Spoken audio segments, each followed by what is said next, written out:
नमस्कार, मैं कृपा शंकर, आप इनसाइडर लाइव देख रहे हैं। एक तरफ जहां नीतीश कुमार पूरे विपक्ष को एक करने के लिए अलग अलग राज्यों का दौरा कर रहे थे और आपको बताते चले कि इसी बीच 12 जून को बैठक होने वाली थी, लेकिन किसी कारणवश रद्द कर दी गई। 23 जून को बैठक होने वाली है।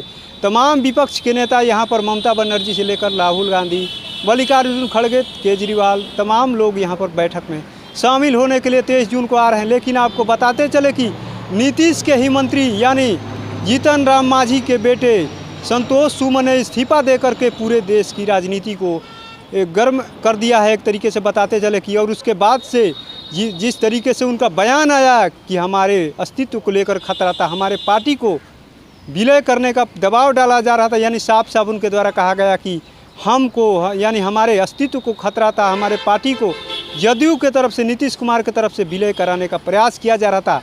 उसको लेकर के आज जीतन राम मांझी भी ने जिस तरीके से बयान दिया है, उस बयान को लेकर के जब तेज प्रताप यादव से पूछा गया तो उन्होंने साफ बचते हुए कहा कि जा कर के आप लोग मांझी जी से ही पूछ सकते हैं कि वो क्या कुछ कह रहे हैं। और साथ ही आपको बता दें कि उनसे जब तेज प्रताप यादव से पूछा गया कि बिहार दौरे पर 23 जून के बाद बिहार दौरे पर बीजेपी के नेता अमित शाह आ रहे हैं, तो उन्होंने कह दिया कि कोई आया जाए, इससे कोई फर्क नहीं पड़ने वाला है। पहले आप सुनिए क्या कुछ करे तेज प्रताप यादव। वो आए चाहे नहीं है, उससे कोई फर्क नहीं पड़ने वाला है। तो हमारा जो काम है वो रुकेगा, हमारा काम चल रहा लगातार।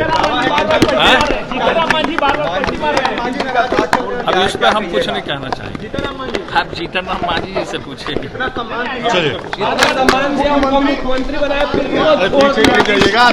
अरे सम्मान तो आप लोग को भी देते हैं, लेकिन हम लोग का खबर सच्चा नहीं छापते। नीतीश कुमार ने कहा है कि लोकसभा का चुनाव समय से पहले हो सकता है। लोकसभा का चुनाव समय से पहले हो सकता है, क्या कहिएगा? देखिए, चुनाव कभी भी हो, हम लोग हर एक तरीके से तैयार हैं। महागठबंधन पूरे तरीके से इंटैक्ट है और हर एक चीज़ों को हम लोग सामना करने के लिए तैयार हैं। तो आपने सुना किस तरीके से तेज प्रताप यादव ने क्लियर कर दिया है कि किसी के आने जाने से बिहार में कोई फर्क नहीं पड़ेगा। और वही आपको बताते चले कि जिस तरीके से कभी भी चुनाव होने के बयान को लेकर के उन्होंने कह दिया है कि कभी भी चुनाव हो उससे कोई, हम लोग पूरी तरीके से, महागठबंधन पूरी तरीके से तैयारी में लगी हुई है। चुनाव के लिए हम लोग हमेशा तैयार हैं। उन्होंने ये भी कहा कि जिस तरीके से मांझी जी को लेकर के पूछा गया तो उन्होंने साफ कर दिया है कि मांझी जी से जाकर के आप लोग पूछ लीजिए। और आपको बताते चले कि लगातार बीजेपी की तरफ से भी आए दिन ये खबरें चलते रहती थी कि जिस तरीके से विपक्षी एकता को लेकर के जो मुहिम बना रहे नीतीश कुमार पुल की तरह ध्वस्त हो गया, तो इसको लेकर के लगातार सुर्खियां बने हुए। एक तरीके से जब से संतोष सुमन का इस्तीफा हुआ है, तब से लगातार एक तरीके से बीजेपी की तरफ से भी कहा जा रहा है कि अब तो शुरुआत हो ही गई है।